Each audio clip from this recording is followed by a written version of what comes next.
There are moments when time seems to slow down without us planning it. Not because the world becomes quiet but because our attention changes. It can happen while listening to someone speak slowly. Or while watching a small careful action. Or while doing something with our hands that does not rush. In those moments we feel present in a way that feels rare. We notice faces more clearly. We hear pauses between words. We sense weight behind simple gestures. This feeling stands in strong contrast to how most days move. Fast. Crowded. Full of noise and images and messages. We are surrounded by information but often far from understanding. We see many people yet we rarely truly meet them. The context here is not about art alone. It is about presence. About what happens when one person chooses to slow down in front of another person. In a world shaped by speed and screens, this choice feels almost strange. But it creates a different kind of connection. When someone sits still and looks closely, they are not just observing. They are offering time. And time is one of the rarest things we can give. The surface idea seems simple. Looking closely helps us see people more clearly. When we focus on details like a face or a gesture, we start to notice stories written into the body. Wrinkles from years of worry. Hands shaped by work. Eyes that carry memory. Think about how different it feels when someone really looks at you while you speak. Not checking a phone. Not preparing the next reply. Just listening. Even short conversations feel deeper. You may speak more slowly. You may remember things you had not planned to say. This happens because attention creates safety. When someone is fully present, we feel permission to be human. In everyday life, this could be as small as sitting at a kitchen table with an older family member and letting them talk without interrupting. Or standing with a child while they explain something in a messy way. The value is not in the words alone but in the shared moment. The hidden assumption we often carry is that understanding comes from information. We believe that if we see enough images or read enough news, we will know what is happening in the world. But information without presence stays flat. It shows events but not people. It shows damage but not dignity. When we rush past stories, we miss the quiet parts that make them real.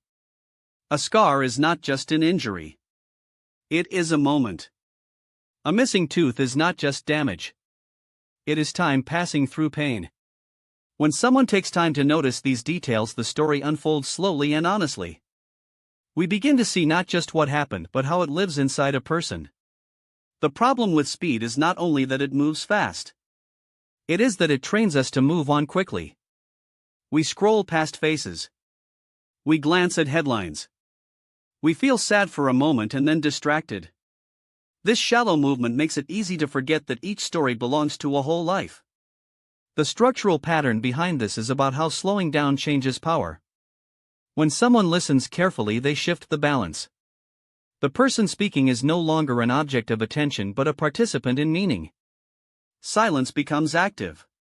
Waiting becomes respectful. In loud places, this is especially powerful. Imagine sitting quietly while chaos moves around you. The stillness itself becomes a kind of shelter. In that space, people may share things they never say on camera or in crowds. Not because they are asked the right questions but because they feel seen. Think about how different it feels to tell a difficult memory when the other person is not rushing you. Words come in pieces. The body relaxes. Memory finds its way out. This pattern can appear anywhere. In hospitals. In classrooms. In homes during late conversations. When we slow down together, we allow complexity. We allow contradiction. We allow people to be more than symbols. Reframing this gives us a new way to think about connection. Connection is not created by reaching more people. It is created by reaching people more deeply. One quiet moment of real attention can carry more truth than many loud messages. This does not mean everyone must travel to distant places or record big stories. It means that wherever we are, we can choose how we look and how we listen. We can choose to stay a little longer. To notice small things. to resist the urge to hurry past discomfort. When we do this, we often discover unexpected humanity. A gentle action in a violent place. Care in the middle of loss. A person who does something kind without wanting to be seen. These moments change our picture of the world. They remind us that people are not only victims or heroes. They are complex and ordinary and worthy of dignity. In daily life, this might look very simple. It might be sitting with a neighbor and letting silence happen. It might be listening to a story that feels confusing at first and staying with it anyway. It might be paying attention to someone who seems fragile or slow or lost in memory. When we do this, we are not fixing anything. We are witnessing. And witnessing has its own power. It tells the other person that their life matters enough to be held in time. Over time, these moments stay with us. They change how we think about places we have never been. They soften stereotypes. They add faces to names. They make it harder to turn away. There is also something personal that happens. When we practice this kind of presence, we become more grounded ourselves. Our own pace slows. Our attention sharpens. We feel less pulled apart. We remember that understanding is built through patience. Through hands that stay busy while the heart stays open. Through eyes that are willing to look gently even when the story is hard. We do not leave unchanged. We carry small windows into other lives. Windows that do not close easily. And maybe that is the quiet gift here.